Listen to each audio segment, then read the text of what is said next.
Hi there. Welcome to the Jerry Hinkle program. I am Jerry Hinkle. This is my program. We're not coming to you live and direct from any place in Cornfield County. No, we're back in Hyde County right here.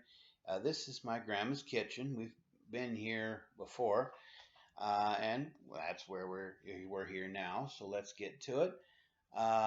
First thing you probably have noticed is that I have had a haircut and a shave since the last time we got together. Probably two or three of them by now. I don't know. It's been a while. We haven't been together since December of last year. And here it is, the 15th of July, 2019 or 2019, depending on your point of view. And well, I am. A lot of things have changed, for better or worse or indifferent, and well,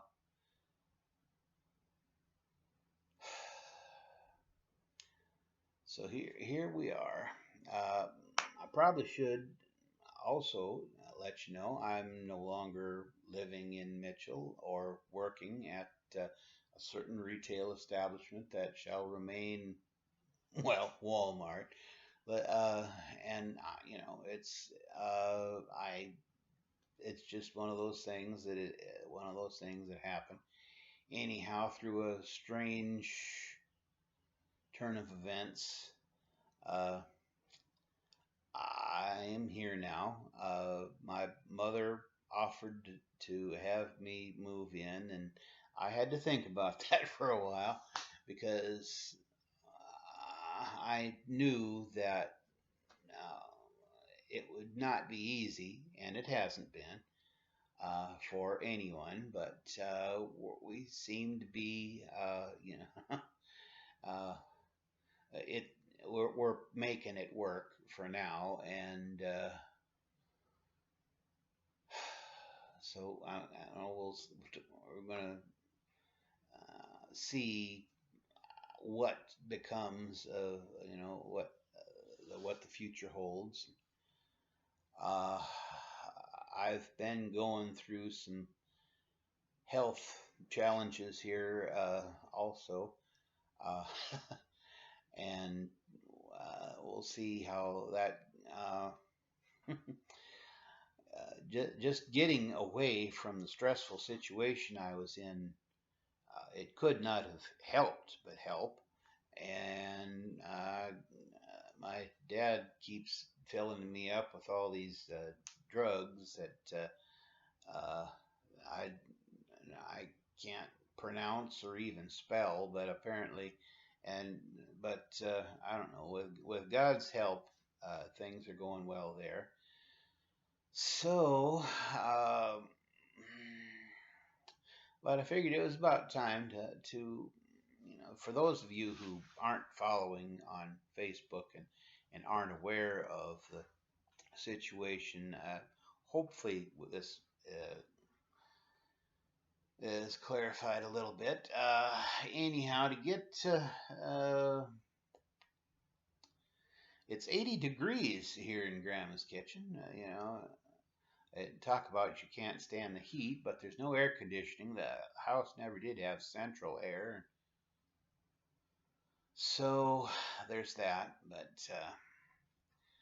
and things been going on. I've been getting acquainted with all the things going on in Hyde County. Who's dead? Who's still alive? Who's married? Who's divorced? Who's living together? Who's pregnant? And all that jazz. And so that's been an interesting thing to catch up on with all of that there going on. The church is going pretty good. We went, and I didn't know half of the people that was in church, which I've been gone for 11 years, and it. Well, one thing that I had a sort of a misconception about how the church was doing because when I would attend services in Highmore, I saw all kinds of people.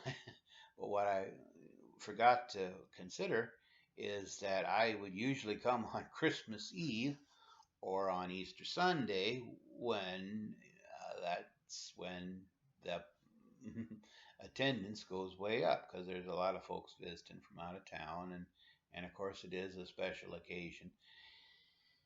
So there's that, and I think they got a real nice minister in Pastor Kippy. She's you know but you got to take your hat off to a lady that's willing to uh, go into places where she's been doing a lot of role play sermons here lately. When I first got here, they was in charge of the services at the auditorium for the community get together for Old Settlers Weekend, and the church put on this program of the story of Job, and they had folks role playing that, and that was nice. Then she herself got into the act one week. She was playing Mary of Bethany, and talking about her and Martha and how Martha be working and all kind of stuff like that. And that was and she also, like last yesterday, as a matter of fact, she portrayed Simon, the son of John, Simon Peter, and kind of looked at the modern world from his point of view, and of course the common theme with that sermon that Jesus is coming for supper tomorrow night, and are you ready? Well, at the present time, we're just gonna have leftovers. So and I hope he brings his own Pepsi because all we got is Coca-Cola. And we're, I don't know. But if Jesus comes, we'll be ready. I'll sure be ready because I'm at a point where uh, I need Jesus right now about more than I ever have, and this world needs a little bit more of Jesus. So I guess we'll see how that goes. One thing uh, that I don't really understand. Pastor Kippy put this mop on her head. Now I don't know what that's come. Maybe enlightenment will come, but whatever. She's doing it for Jesus, and as long as Jesus is happy, that's I'm gonna be happy. So, but she's doing a great job, and folks love her. I understand she's going to be evaluated by the current district superintendent or someone in the hierarchy, and I hope he gives her lots of room because well, I certainly can't judge her. I I can see that her heart's in the right place, and that's really all that matters. Uh, so,